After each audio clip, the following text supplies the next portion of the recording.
வக்ரதுண்ட மகாகாய சூரியகோடி சமப்பிரபக ஹவிக்னம் குருமே தேவ சர்வகாரியேஷு சர்வதா. தென்னாட்டுடைய சிவனே போற்றி, என் நாட்டவர்க்கும் இறைவா போற்றி. அன்பர்களே, நண்பர்களே, இந்த புத்தம் புதிய காணொலியில் உங்கள் அத்துணை பேரையும் சந்திப்பதில் மிக்க மகிழ்ச்சி கொள்கிறேன். இன்னைக்கு நம்ம பார்க்க போகிறது 9 கிரகங்கள், நவகிரகங்களுடைய தசாபுக்தி பலன்கள். அதாவது இந்த பிளாக் பஸ்டர் சீரியஸில் ஒவ்வொரு கிரகத்துடைய திசையில் 12 லக்னங்களுக்கான பலன்கள், மேஷம் முதல் மீனம் வரை உள்ள லக்னங்களுக்கு ஒவ்வொரு கிரகத்துடைய திசையில் எந்தெந்த மாதிரி பலன்கள், யார் யாருக்கு யோகம், யார் யாருக்கு கவனமாக இருக்க வேண்டும், கோடிகளை கொட்டி கொடுக்கக்கூடிய தசா புக்திகள் எது, அதே மாதிரி மிகப்பெரிய பிரம்மாண்ட வாழ்க்கையை கொடுக்கக்கூடிய திசைகள் எது, அந்த கிரகங்கள் எது அப்படிங்கிறத பற்றி தெளிவாக பேசுகிற வரிசையில் முதலாவதாக இன்று சனி கிரகம், சனி பகவானுடைய மகாதிசை, 19 வருட ராஜாதி ராஜயோக சனி திசை. இந்த 19 வருட சனி திசை யார் யாருக்கு ராஜாதி ராஜயோகத்தை கொடுக்கும் திசை அப்படிங்கிறத பற்றி இன்னைக்கு விரிவாக பார்க்க போகிறோம். இந்த வீடியோ உங்களுக்கு பிரத்யக்ஷமாக பொருந்தும், முழுசாக பாருங்க. இந்த வீடியோவில் என்னென்ன ராஜயோக பலன்கள் எந்தெந்த லக்னங்களுக்கு சனி திசை நடக்கும் பொழுது அப்படிங்கிறத பற்றி விரிவாக பேச போகிறோம். முழுசாக பாருங்க. அது மட்டும் இல்லாமல் வீடியோவுடைய கடைசியில் சில பிரச்சனைகள் வருகின்ற லக்னங்களுக்கு பரிகாரங்கள் என்ன, சில கஷ்டங்கள் வரும்னா அதற்கு என்ன பரிகாரங்கள் அப்படிங்கிறத பற்றியும் விரிவாக பேச போகிறோம். எந்தெந்த லக்னங்களுக்கு 19 வருட சனி திசை நல்லதை செய்வார், எந்தெந்த லக்னங்களுக்கு 19 வருட சனி திசை கெட்டதை செய்வார் அப்படிங்கிறத உண்மையை உடைக்கும் வழியாக நாம் பேச போகிறோம். தொடர்ந்து பாருங்கள். சனி பகவான் யார் அப்படிங்கிறத நம்ம தெரிஞ்சுக்கணும். ஒரு 2 நிமிடம் சனி பகவானை பற்றி பேசுவோம். சனி பகவான் சூரிய பகவானுடைய புத்திரன். சனி இருளை குறிக்கக்கூடிய கிரகம். சனி பகவானை பொறுத்த வரைக்கும் 2 தரப்பில் வேலை செய்வார். தசாநாதனாக வரும்பொழுது ஒரு மாதிரியான பலன்களையும், 7.5 சனி அஷ்டம சனியாக வரும்பொழுது வேறு விதமான பலன்களையும் மாற்றி செய்ய கடமைப்பட்டவர். சனி பகவான் தர்மத்தின் தலைவன். சனி பகவான் தொழில் காரகன். சனி பகவான் கர்மத்தின் காரகத்துவம் பெற்றவர். சனி பகவான் லாபத்தை ஈட்டிக் கொடுக்கக்கூடிய கிரகம். சனி பகவான் ஒரு மனிதனுடைய தனிப்பட்ட வாழ்க்கையில் அத்துணை விதமான சவால்களுக்கும் பிரச்சனைகளுக்கும் காரகத்துவம் பெற்ற ஒரே கிரகம். சனி பகவான் அரசியல் பதவிகளை கொடுக்கக்கூடிய, மிகப்பெரிய நாடாளும் ராஜாதி ராஜ பதவிகளை கொடுக்கக்கூடிய பகவான். சனி பகவான் மருத்துவத்துறையில் மிகப்பெரிய மருத்துவராக, டாக்டர்ஸாக இருக்கக்கூடிய வாய்ப்பை கொடுக்கக்கூடியவர். சனி பகவான் விளையாட்டுத் துறையில் ஒருவர் சாதிக்க வேண்டுமென்றால் விரைவாக சாதிப்பதற்கான பலாபலன்களை கொடுக்கக்கூடியவர் சனி பகவான். கோடிகளை கொட்டி கொடுக்கும் சனி. யாருக்கு கோடான கோடிகளை கொட்டி கொடுப்பார் சனி பகவான்? மேஷ லக்னம். மேஷ லக்னம் என்பது செவ்வாய் சம்பந்தப்பட்ட லக்னம். பொதுவாக சனி பகவான் மேஷ லக்னத்துக்கு 10ஆம் இடத்திற்கும் 11ஆம் இடத்திற்கும் வருவதனால் உங்களுடைய ஜாதகத்தில் லக்னத்திற்கு 3, 6, 11 இந்த இடத்தில் சனி பகவான் இருக்கும் பொழுது, அவர் திசையை நடத்தும் பொழுது மிகப்பெரிய பலன்களை கொடுப்பார். இப்போ மேஷராசி, மேஷ லக்னம் எடுத்தீங்கன்னா 3 நட்சத்திரங்கள் வரும். அஸ்வினி, பரணி, கிருத்திகை, கேது, சுக்கிரன், சூரியன். பொதுவாக மேஷ லக்னத்தில் இருக்கக்கூடிய அன்பர்களுக்கு சனி திசையானது வருவது என்பது கடினம். ஏன்னா சூரிய திசை முடிஞ்சு, அப்புறம் சந்திர திசை, செவ்வாய் திசை, ராகு திசை, குரு திசை முடிஞ்சு சனி திசை மேஷ லக்னக்காரங்களுக்கு பொதுவாக வருவதில்லை. சனி திசை வரும் பொழுது ரொம்ப முதியவர்களாக இருப்பாங்க. அதாவது ஒரு கிட்டத்தட்ட ஒரு 70 வயசு, 75 வயசு தாண்டி இருப்பாங்க. அதனால் மேஷ லக்னத்துக்காரங்களுக்கு சனி திசையானது பெரும்பாலும் வருவதில்லை என்பதுதான் உண்மை. ரிஷப லக்னத்திற்கு சனி திசை மறுபடி வருவது என்பது ரொம்ப கடினம். கிருத்திகை, ரோகிணி, மிருகசீரிட நட்சத்திரம்னா சூரியன் சந்திரன் செவ்வாயுடைய நட்சத்திரம் அப்படிங்கிறதுனால இந்த செவ்வாயுடைய மிருகசீரிட நட்சத்திரம் 1ஆம் பாதத்தில் 2ஆம் பாதத்தில் பிறந்தாலும் கூட அவர்களுக்கு ராகு திசை முடிஞ்சு குரு திசை முடிஞ்சு சனி திசை வரும் ரிஷப லக்னக்காரங்களுக்கு கம்பேரிட்டிவ்லி சனி திசை வரக்கூடிய பாசிபிலிட்டி அதிகம். எப்படின்னா மிருகசீரிடம் 1-2 பாதத்தில் பிறக்கிறாங்க அப்படின்னா ஒரு 6-7 வருஷம் செவ்வாய் தசை முடிஞ்சு அதுக்கு பிறகு ராகு தசை ஒரு 18 வருஷம் 24 வயசு கழிச்சு குரு தசை ஒரு 16 வருஷம் கிட்டத்தட்ட ஒரு 40 வயசுக்கு அப்புறம் சனி திசை வரும். அப்போ ரிஷப லக்னத்துக்காரங்களுக்கு சனி திசை அப்ளிகபிள். இப்போ ரிஷப லக்னத்தில் இருக்கக்கூடியவர்களுக்கு சனி திசை 19 வருஷம் நடக்குதுன்னு வச்சுங்க. இப்போ ரிஷப லக்னத்துக்கு உங்கள் லக்னத்திலிருந்து 3ஆம் இடம் என்று சொல்லக்கூடிய கடகத்திலோ, உங்கள் லக்னத்திலிருந்து 6ஆம் இடம் என்று சொல்லக்கூடிய துலாத்திலோ, உங்கள் லக்னத்திலிருந்து 11ஆம் இடம் என்று சொல்லக்கூடிய மீனத்திலோ சனி அமர்ந்து திசையை நடத்துகிறாருன்னு வச்சுக்கோங்க. அதில் நட்சத்திர பாதமும் ரொம்ப முக்கியம். அது உங்களோட தனிப்பட்ட ஜாதகத்தில் தான் பார்க்க முடியும். இப்போ ரிஷப லக்னத்துக்கு நீங்கள் ரிஷப லக்னம்னு வச்சுக்கோங்க. 3, 6, 11 இந்த இடங்களில் சனி திசையை நடத்தும் போது அந்த 19 வருட சனி திசையானது ராஜாதி ராஜயோக திசை அப்படிங்கிறதுல எள்ளளவும் கருத்து வேறுபாடு இருக்கவே முடியாது. ஒருவேளை நீங்கள் ரிஷப லக்னமாக இருந்து உங்களுக்கு சனி திசை நடக்குதுன்னு வச்சுக்கோங்க, அதில் சரியான பலன்கள் இல்லை அப்படின்னா உங்கள் தனிப்பட்ட ஜாதகத்தை கண்டிப்பாக பரிசீலனை பண்ணி அதை சரி செய்து கொள்ள முடியும். ரிஷப லக்னத்துக்காரங்க ஒரு உதாரணத்துக்கு 19 வருட சனி திசையில் எந்த மாதிரியான பலன்களை தருவார் சனி பகவான்?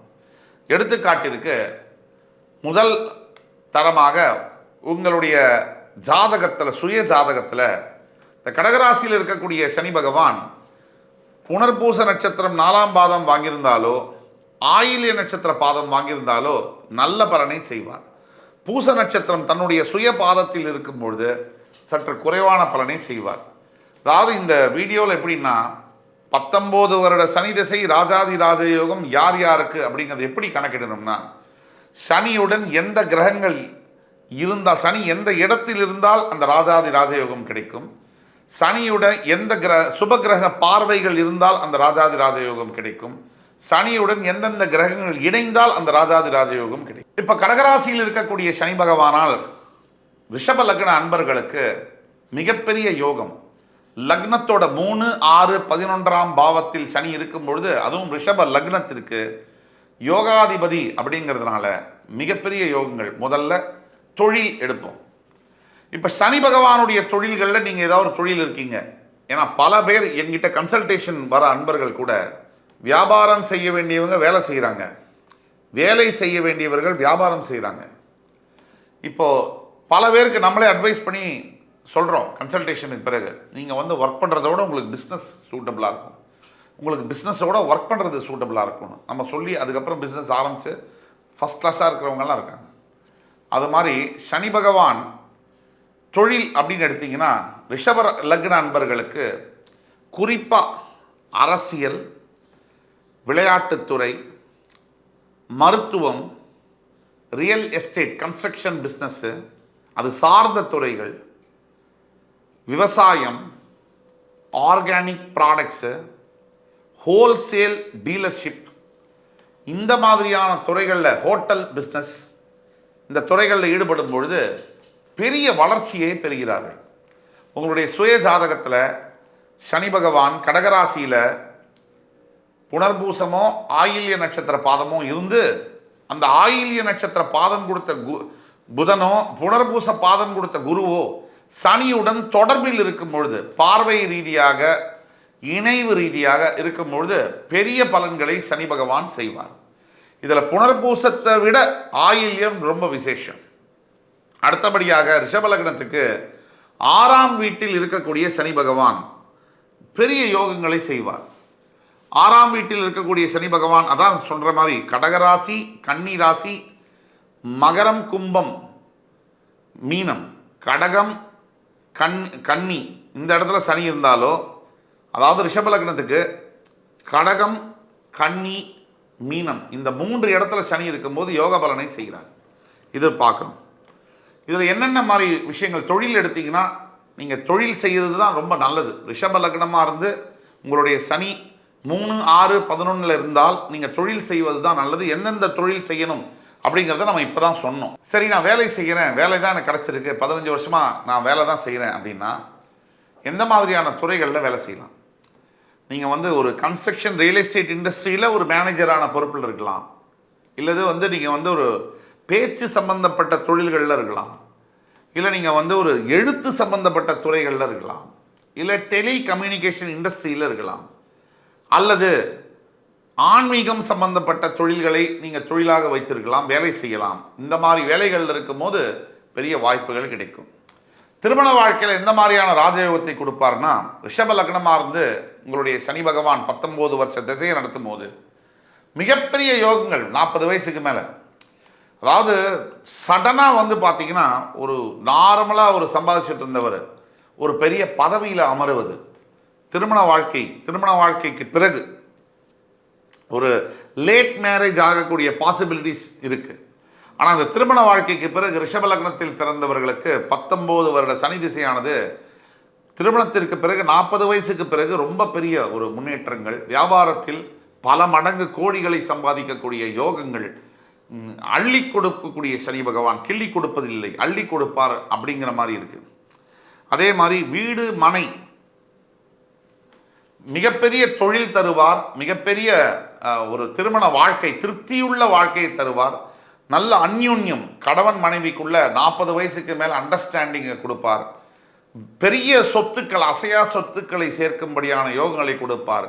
அதே மாதிரி நிலம் வாங்கக்கூடிய, பெரிய அளவில் ஏக்கர் கணக்கில் நிலம் வாங்கக்கூடிய யோகங்களை 45 வயதுக்கு மேலே ரிஷபலக்னக்காரங்களுக்கு 19 வருட சனி திசையில் கொடுப்பார். அதே மாதிரி நினைத்து பார்க்க முடியாத பதவிகளில் உட்கார வச்சு அழகு பார்ப்பார் சனி பகவான். இப்போ நம்ம பேசக்கூடிய அத்தனையும் பொது பலன்கள். நீங்கள் பர்சனலைஸ்டாக இப்போ நம்ம சொல்லக்கூடிய பலன்கள் உங்களுக்கு நடக்கலை அப்படின்னா உங்களுடைய சுய ஜாதகத்தை பார்த்து தான் சொல்ல முடியும். பர்சனலைஸ்டு கன்சல்டேஷன் பண்ணணும். ஒரு எடுத்துக்காட்டுக்கு தான் சொன்னோம். வெளிநாட்டில் சமீபத்தில் ஒரு ஆஸ்திரேலியாவில் வேலை செய்யக்கூடிய ஒருத்தர் ஜாதகத்தை காமிக்கிறார். அவர் வேலை செய்ய வேண்டியவர் அல்ல, தொழில் செய்ய வேண்டியவர். நம்ம ஏற்கனவே சொன்ன மாதிரி நீங்கள் இந்த பிஸ்னஸை பண்ணுங்க அப்படின்னு நம்ம வந்து அட்வைஸ் பண்ணுறோம், பர்சனல் அட்வைஸ் பண்ணுறோம். அதை கேட்டு அவர் பிஸ்னஸை ஆரம்பித்தவர் இன்றைக்கி பிஸ்னஸ் ஓஹோன்னு தொடங்கி அற்புதமான ஒரு லைஃப்பை லீட் பண்ணுறார், பிரச்சனையிலேருந்து வெளில வந்து. ஸோ இப்போ வேலை செய்ய வேண்டியவர் தொழில் செய்கிறார், தொழில் செய்ய வேண்டியவர் வேலை செய்கிறார். வேலை செய்ய வேண்டியவர் என்ன தொழில் பண்ணுறார்? நாம் சொல்லி கொடுத்தா மாதிரி ஒரு ஹோட்டல், ஒரு பெரிய பிஸ்னஸ் இண்டஸ்ட்ரியில் வந்து சொந்தமாகவே பண்ணலாம். ஆனால் அங்கே போய் வேலை செய்கிறார், ரெஸ்டாரண்ட் மேனேஜராக இருக்கார். இப்படி மாற்றி இருக்குது. இதை பற்றி நம்ம விரிவாக சொல்லணும்னா நீங்கள் பர்சனலைஸ்டு கன்சல்டேஷன் ஆன்லைனில் கீழே கொடுக்கப்பட்டுள்ள வாட்ஸ்அப் நம்பரில் தொடர்பு கொண்டு தான் பேசணும். நிறைய பேர்கிட்ட என்னை தொடர்பு கொள்கிறீங்க, என்னால் வந்து எல்லார்கிட்டையும் பேச முடியல அப்படிங்கிறத மனமார்ந்து வருத்தத்துடன் மன்னிப்பு கேட்டுக்கிறேன். நேரமின்மை காரணமாக தான் பேச முடியல. ஆனால் நீங்கள் வந்து என் ஸ்டாஃப் தான் அப்பாயின்மெண்ட் போடுறாங்க, இந்த அப்பாயின்மெண்ட் அவங்க தான் போடுறாங்க. அதனால் வந்து அவங்கள்ட்ட வந்து ஆன்லைனில் அப்பாயின்மெண்ட் வாங்கிக்கிட்டு தான் நம்ம வந்து பார்க்க முடியும். ப்ரொசீஜர் படி தான். இந்த டவுட்ஸ் எல்லாம் வந்து நம்ம சொல்ல முடியாது. காரணம் என்னென்னா அதிகப்படியான மக்கள் வந்து இந்த சந்தேகங்கள்லாம் கேட்குறாங்க. நம்ம வந்து அப்பாயின்மெண்ட் வாங்கிட்டு தான் நம்ம வந்து பேச முடியும் அப்படிங்கிறத நீங்கள் வந்து தயவுசெய்து உங்கள்கிட்ட ரிக்வஸ்ட் பண்ணி கேட்டுக்கிறது வந்து எல்லாரையும் பார்க்க முடியாததுக்காக முதல்ல மன்னிச்சுக்கோங்க. உங்களுடைய அன்பு இருக்கிறதுனால தான் இவ்வளவு தூரம் வந்து பயணிக்க முடியுது.